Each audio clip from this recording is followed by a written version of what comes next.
Hello everyone, my name is Captain Stephen Lamb and I am the Marine Corps Officer Selection Officer here at Chipola College. My office works with college students and grads across the Panhandle from Mobile, Alabama all the way to Tallahassee, Florida, as well as up north into Albany, Georgia. The purpose of my office is to screen and evaluate potential candidates to become commissioned officers in the United States Marine Corps. The purpose of my presentation today is really just to guide and inform, give some potential options to you students for a possible career in the United States Marine Corps. All this is just a quick little talk to give you the options that you have, and then maybe give you my phone number and see if we can have a conversation in the future. So first off, I'd like to talk about some of the programs that we offer. As you can see, there are two on the screen, OCC, or Officer Candidates course, as well as PLC, which is the Platoon Leaders course. So OCC, as you can see, is for seniors and graduates. And you'll also notice that the possible contracts that we can do are the same for both PLC and OCC. There's a ground contract, which is essentially what you would think of when you think of the Marine Corps. That could be anything from the infantry to artillery to intelligence or administration, supply, logistics, plenty of other even support options as well. And then you've got an aviation contract as well.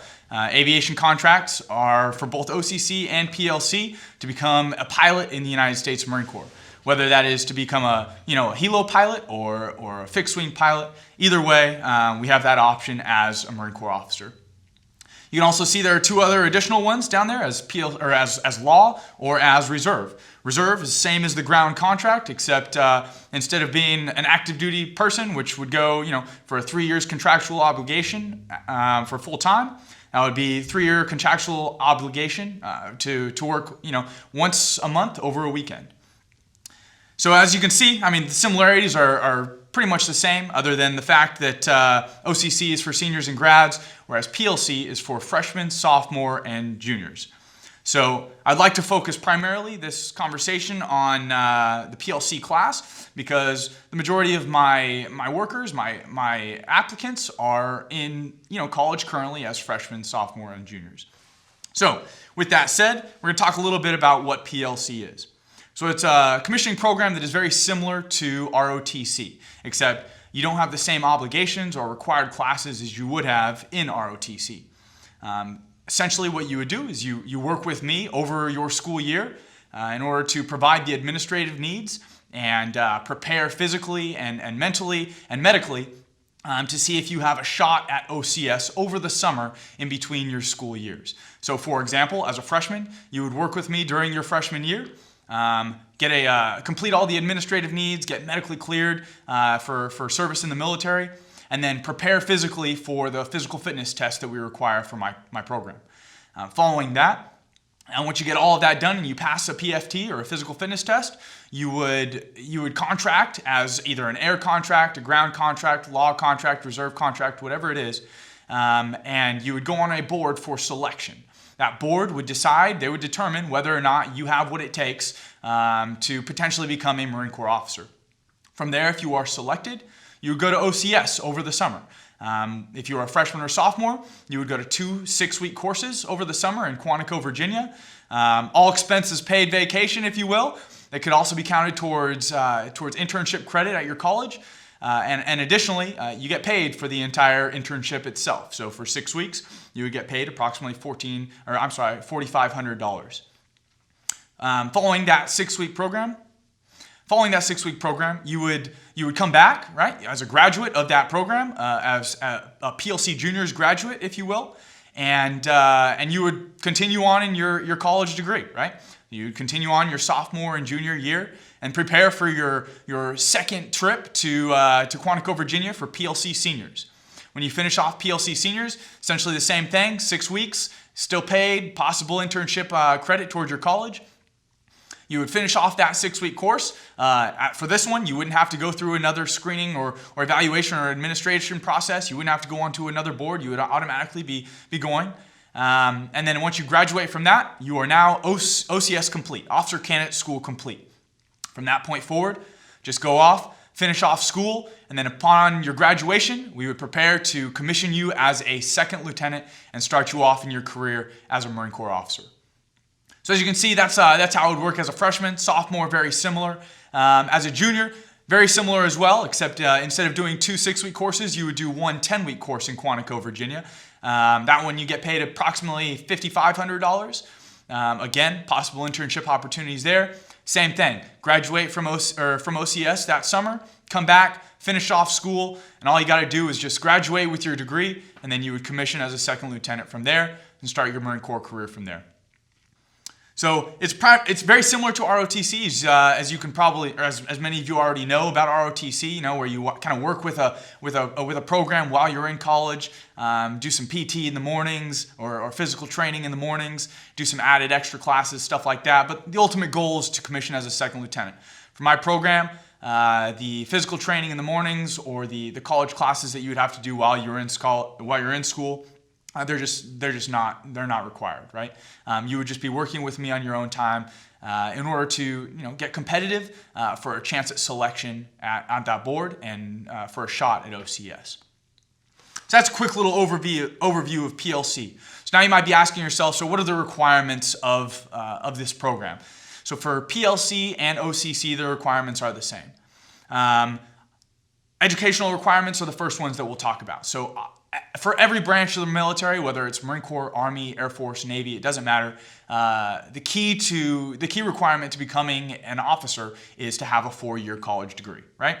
So that's why my program solely works with college students and grads.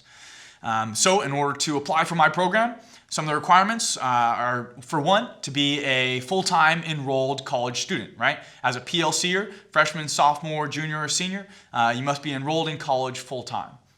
And the goal in the end must be to get your bachelor's degree in really any degree. My degree is in philosophy, and yet still here I am as a Marine Corps officer.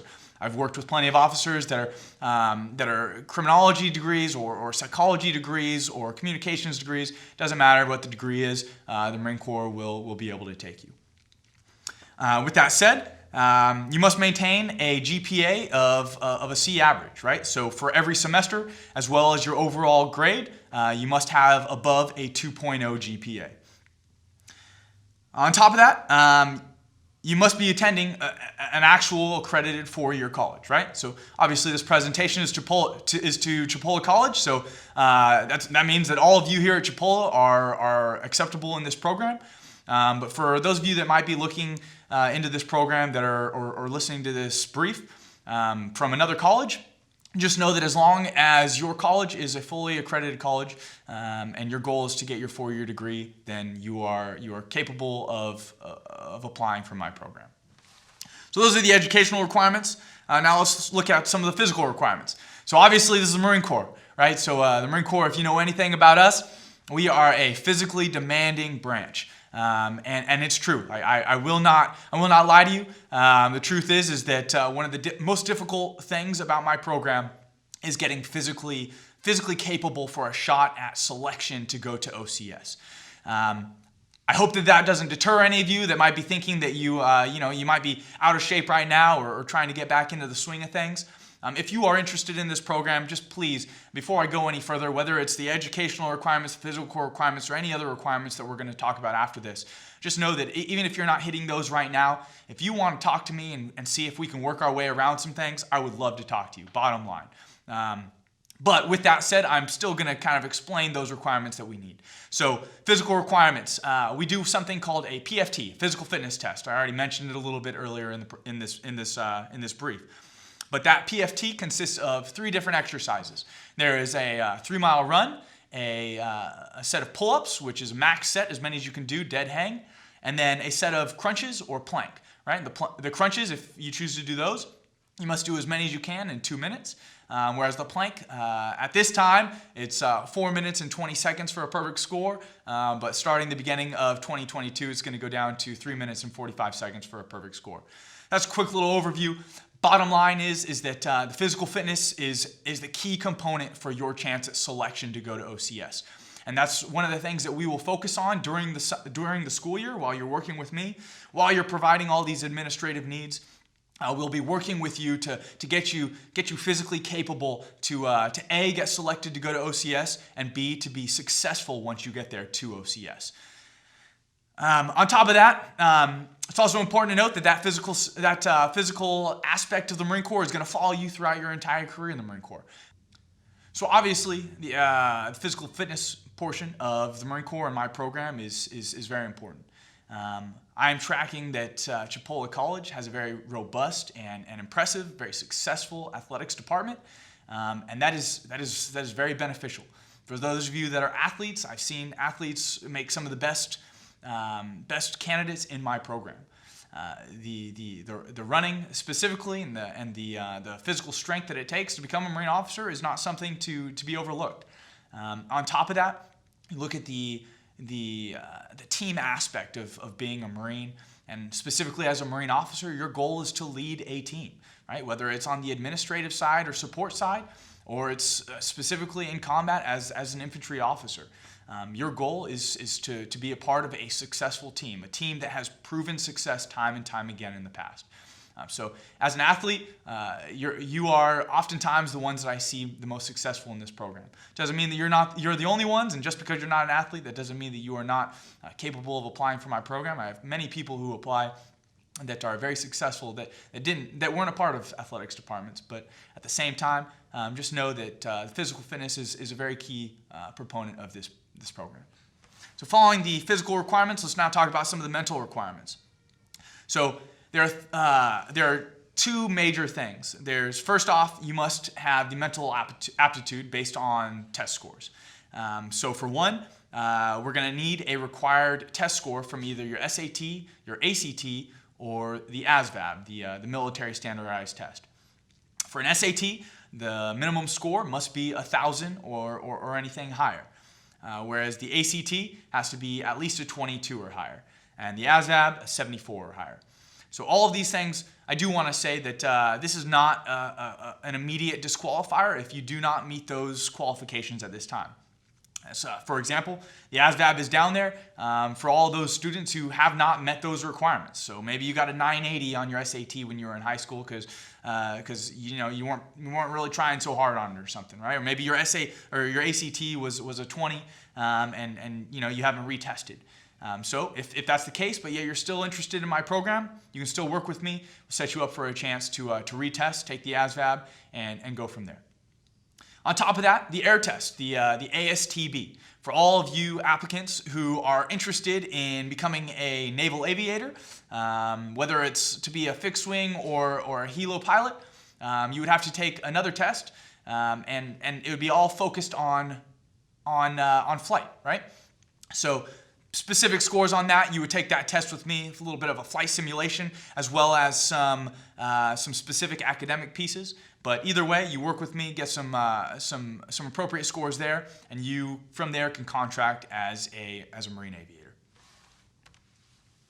Now we talked about the requirements for this program. Now I want to talk about some of the benefits of this program. First and foremost, tuition assistance.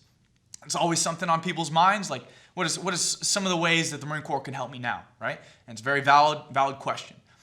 So what I will submit to you is that the Marine Corps has a tuition assistance and financial assistance program as a candidate in my program. So as a candidate, that means that you have contracted and completed one summer class at OCS. So for example, as a freshman, if you went to OCS over that summer, then for your sophomore, junior, and senior years, you would be able to apply for financial assistance and tuition assistance, right? For example, financial assistance program will give you up to $3,150 per year. No questions asked. All you got to do is just sign the paperwork. You don't even have to provide your course load or anything. You just get the $3,100 that year. And then there's also the tuition assistance program, which offers you, as a student, $5,200 per year. And that, through the tuition assistance program, that's giving you straight to the college to pay for things like the course load that you have, as well as books and things of that nature. Following that, it's also important to note that there is no obligation in this program at all. This is a key pretty important thing for, I think, a lot of college students. I remember being in your shoes, not really knowing, exactly what I wanted to do as a freshman or a sophomore, right? You got a long ways to go, and maybe you're still trying to figure things out. It's important to note that this program, just because you work with my office, even if you contract and go to OCS over one of the summers or even both of the summers, at no point are you obligated towards my program. In fact, we talk about contracting, right, in order to go onto a board for selection to go to OCS, but that contract does not obligate you to becoming a Marine Corps officer. Very important note. I want to dispel any rumors there. Just because you're signing paperwork with me, that doesn't mean that you are locked into a 20-year career as a Marine officer. The Marine Corps does not want to take people who don't want to be there, right? That's why as a ground contract, you're only locked into a 3-year contract once you actually commission as a second lieutenant. So how it works is you work with my office, and then through there you decide whether or not this is what you want to do. It's very rare that I see people drop out of the program because of all the work and effort that they put into it. But at the same time, it is important to note that if you're still trying to just figure things out and maybe have a backup plan, this program is designed for you. On top of that, you can even apply for other programs. You can apply for the Navy or the Air Force, believe it or not, while you're applying for my program. No questions asked as long as we are in the loop about it. Just know, again, the Marine Corps only wants people who want to be there because if you want to be there, you are going to be a successful and a good leader in the Marine Corps. So, all of this is to ask, why Marine Corps officer? I was in your shoes as a student back in the day, and believe it or not, I was trying to figure out what I wanted to do, right? The Marine Corps always stuck out to me ever since I was in high school. I had a lot of friends who joined the Marine Corps. I tell you that the Marine Corps just did something for me, right? I saw the commercials, I saw some of the television programs and the movies. Some of that got to me, but even more than that, I met Marines. My friends that I went to high school with that became Marines, I saw the change in them, and I met a lot of Marines, Marine enlisted men and Marine officers. And there was something about them that was just different, that I wanted to emulate, right? I've seen change in myself. I've seen change in those that I've gone to OCS and through the ranks with in the Marine Corps, and I have a lot of respect for them, right? And maybe that's the same with you. Maybe you know some Marines that you respect and you emulate, or that you wish to emulate. And if this is something that you've seen something about it that you're drawn towards. All I want to say is that there is nothing wrong with just calling me and gaining some information, right? I mean, I am a recruiter and I understand the stigma that comes along with that, but I need you to know that, again, this program is only for people who actually want to do this. So I am not here to trick you into anything or even sway you in any way. My goal is to see if this is what is best for you, and to assist you and guide you in being successful and gaining that desire, that goal, that dream that you may have. So if you have any questions about it, I'm the person to talk to. So with that said, my name again is Captain Stephen Lamb. I would love to talk to you if you have any questions at all. As you can see on the screen, I've got my cell phone, as well as my office phone number, as well as my email. So if you have any questions at all, you just want to gain some more information, maybe you know somebody that needs to know about this, pass on my information. I'd love to talk to them, I'd love to talk to you, and we can see if this is a good option for you. Appreciate your time, and I look forward to hearing from you in the future. Thank you. Have a good one.